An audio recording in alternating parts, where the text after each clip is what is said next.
Argentina, 15 million years ago. You're standing in grassland that stretches to the horizon. No trees for cover, no rocks for shelter, and something is watching you from 200 yards away. A predator 10 feet tall, beak 18 inches long shaped like a hatchet, legs built for speed, muscles that could accelerate from standing to 40 miles per hour in seconds. This was Kelenken guillermoi, the largest terror bird that ever lived, and it hunted like nothing else on Earth, because terror birds didn't chase prey to exhaustion. They sprinted at full speed, closed distance in seconds, then delivered a single crushing blow to the skull. Death was instant. Prey never saw the second strike because there wasn't one. But Kelenken wasn't alone. For 62 million years, terror birds ruled South America as apex predators. 10-foot giants that crushed bones with their beaks, 6-foot ambush hunters that killed in tall grass, and 3-foot pack hunters that overwhelmed prey through numbers. No natural predators, no competition, just endless generations of evolutionary refinement into perfect killing machines. Then, a 2010 study from the University of Texas analyzed fossil skulls and discovered something that changed everything we thought about how these birds hunted. The beak wasn't just a weapon. It was a precision instrument designed to break specific bones in specific prey. And the skull reinforcement meant terror birds could deliver strikes that would shatter their own heads if they weren't built to withstand the impact. This was 62 million years of predator evolution, and nothing about it followed normal bird anatomy. Kelenken guillermoi stood 10 feet tall and weighed 330 pounds. That's the same height as a basketball hoop, the same weight as a full-grown male lion. But the real weapon was the skull, 28 inches long from base to beak tip. The beak itself measured 18 inches, longer than a human forearm, and it was shaped like an axe blade. Fossil analysis from Patagonia shows the beak structure was reinforced bone with a hooked tip. Not designed for tearing like an eagle, not designed for crushing like a parrot, designed for delivering devastating downward strikes that fractured skulls and shattered spines. The bite force calculations estimated 800 pounds per square inch, concentrated on a 2-inch impact point.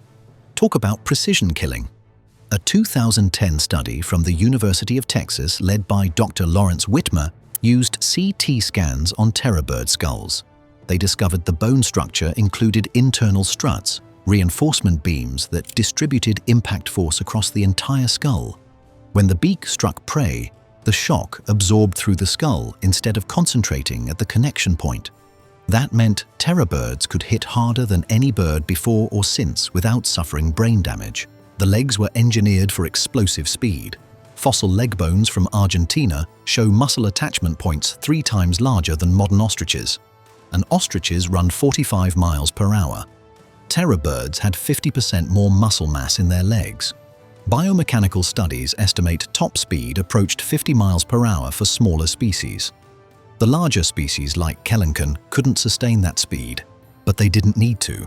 The hunting strategy was ambush acceleration, wait in tall grass, identify prey within 200 yards, then sprint at maximum speed, close the distance before prey could react. Strike once. The impact alone caused fatal trauma. You couldn't outrun them on open ground. Modern humans sprint at 28 miles per hour maximum. Terror birds hit 40 to 50 miles per hour within seconds, and they sustained it for half a mile. By the time you realized you were being hunted, the distance was already closed. Fossil prey remains from Uruguay tell the story. Mammal skulls with single puncture wounds through the cranium. Vertebrae showing compression fractures from downward strikes. Ribs shattered in patterns consistent with being stepped on by massive taloned feet. The kill sequence was systematic. Strike the head to stun or kill. If prey survived, use the feet. 3-toed feet with 6-inch talons designed to pin struggling animals while the beak delivered finishing blows. A 2007 study published in PLOS One analyzed Andalgalornis, a smaller terror bird species at 6 feet tall. The researchers found the beak could withstand forces equivalent to shaking prey side to side like a dog with a toy. But the neck structure couldn't handle that movement. So terror birds didn't shake their prey. They used the beak like a hammer. Downward strikes, vertical force, maximum impact with minimum risk to their own anatomy. Then there's the vision. Fossil eye socket analysis shows terrorbirds had forward-facing eyes with significant binocular overlap. That's predator vision, the same configuration that gives humans depth perception. Terrorbirds could judge distance with extreme accuracy, critical for high-speed pursuits where missing the strike meant prey escaped. And the talons weren't just for pinning, they were killing tools. Modern secretary birds, the closest living relative to terrorbirds, kill snakes by stomping them to death. Terrorbirds were 10 times larger, with talons designed to penetrate bone. A single stomp from a 330-pound bird with 6-inch talons would crush a rib cage. You couldn't hide in tall grass. Their height gave them visual range advantage. You couldn't fight back. They outweighed any prey by 200 pounds or more. The only defense was distance. Stay 300 yards away, because within 200 yards, you were already in the kill zone. But here's what makes it worse: the diversity. Kelenken wasn't the only species. Terrorbirds evolved into at least 18 different species across South America. Each one specialized for different prey. Each one perfected for different hunting environments. And some of them hunted in packs. Phorusrhacos, the species that gave terrorbirds their name, stood 8 feet tall and weighed 290 pounds. Fossil trackways from Argentina show groups of 3 to 5 individuals moving together. The spacing between tracks reveals coordinated movement. They weren't just traveling in the same direction. They were hunting cooperatively. Modern predatory birds don't hunt in packs. Hawks, eagles, owls, all solitary hunters. But terrorbirds had the cognitive capacity for group strategy, and fossil evidence suggests they used it. Prey remains found at ancient kill sites show patterns consistent with pack hunting. Large mammals taken down by multiple attackers, bite marks on different parts of the body. No single terrorbird could kill a 500-pound mammal alone, but 3 working together could.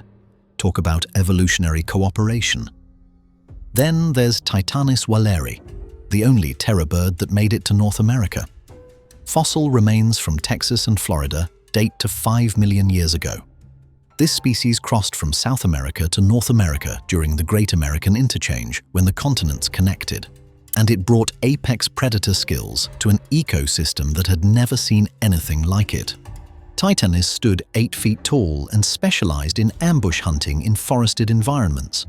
The beak was slightly shorter than Kelenken, but reinforced for repeated strikes. Fossil analysis shows wear patterns on the beak tip consistent with hitting bone hundreds of times. This wasn't a bird that killed once and moved on. This was a bird that scavenged its own kills for days, breaking bones to access marrow.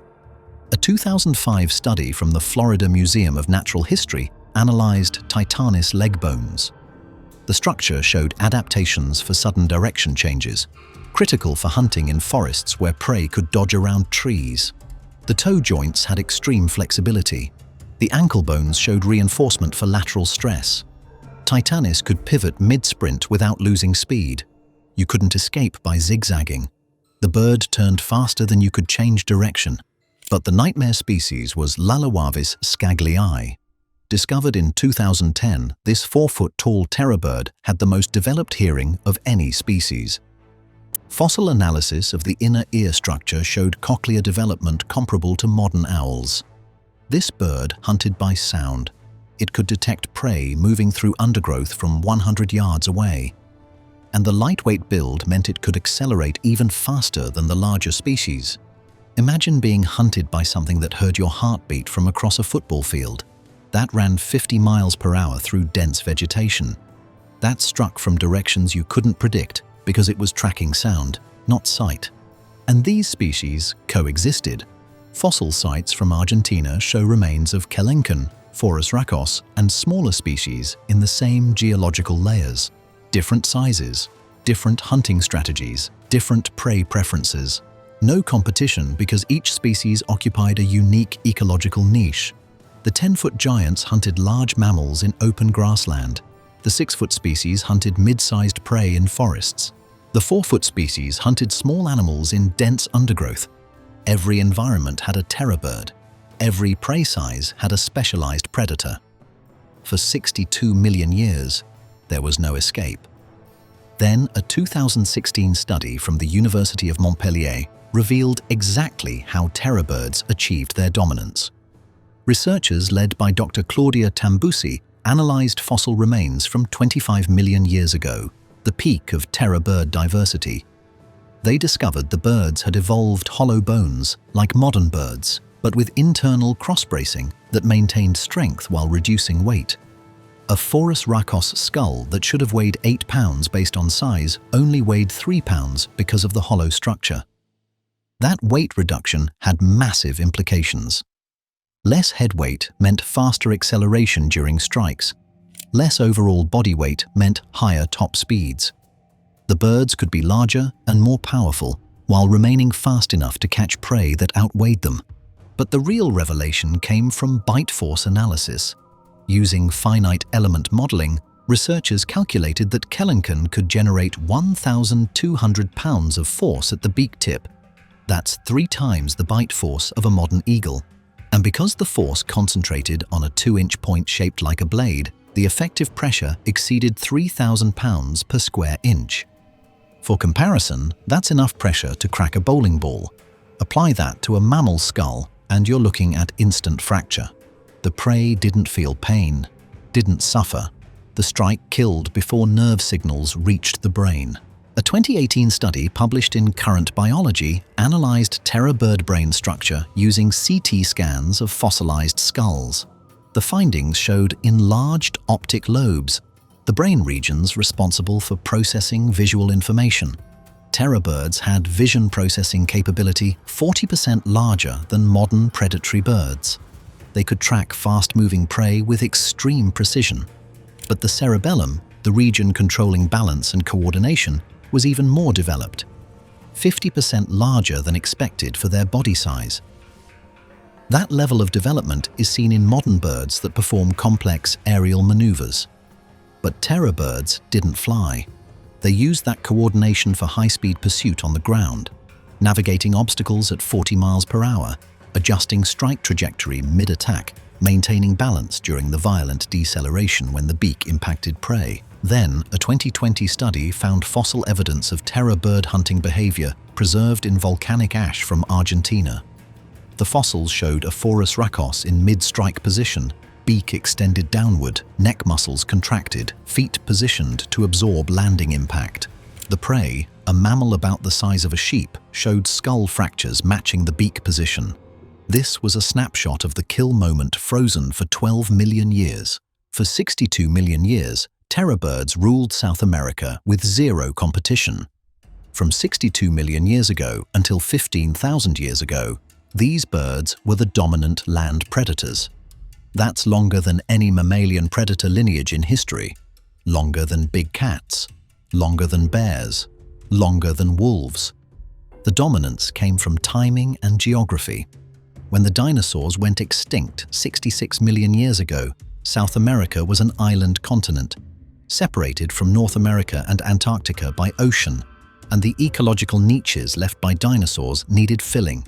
Predatory mammals existed, early marsupials, and primitive placentals, but they were small, nothing larger than a house cat for millions of years after the extinction event. Terror birds evolved from flying birds that survived the asteroid impact. Within 4 million years, they'd evolved into flightless ground hunters. By 60 million years ago, they were the apex predators, and they had no competition for 55 million years. That isolation allowed extreme specialization. In North America and Africa and Asia, mammalian predators evolved to fill every hunting niche. But in South America, terror birds got there first, and they were better adapted for the environment, faster than early mammalian predators, more efficient hunters, better vision, more powerful strikes. The prey couldn't evolve defenses because the predators kept evolving better offense. Arms race evolution. Every adaptation prey developed. Armor, speed, herding behavior. Terror birds countered with new hunting strategies. Larger beaks for armored prey. Faster acceleration for speed-based escape. Pack hunting for herding species. A 2015 study from the American Museum of Natural History analyzed evolutionary rates in South American mammals during the terror bird era. The findings showed defensive adaptations appeared 10 times faster than in North American mammals. South American prey evolved faster because the selection pressure was more intense. Get faster or die. Grow armor or die. Evolve better group defense or die. And still, terror birds dominated. Then 3 million years ago, everything changed. The Great American Interchange. Panama emerged from the ocean and connected North and South America, and North American predators invaded. Saber-toothed cats, dire wolves, bears, mammalian predators that had evolved in competition with each other for 60 million years. Predators that hunted in packs, predators that could climb, predators that hunted day and night. Terror birds had evolved in isolation. They were optimized for the South American environment, but they weren't optimized for competition with advanced mammalian hunters. The fossil record shows terror bird diversity crashed within 500,000 years of the interchange. By 1.8 million years ago, only a handful of species remained. By 15,000 years ago, they were extinct. But for 62 million years, they were perfect. Unmatched, dominant, the longest ruling apex predators in the history of land vertebrates. Terror birds, 10 feet tall with beaks like axes, vision 40% better than modern predators, strike force that fractured skulls instantly. For 62 million years, they ruled South America without competition. That's longer than any mammalian predator has dominated any continent. They didn't lose to evolution. They lost to geography. When the continents connected, they finally met competition they couldn't beat. That's the reality of isolated evolution. Perfection is temporary, and dominance always ends.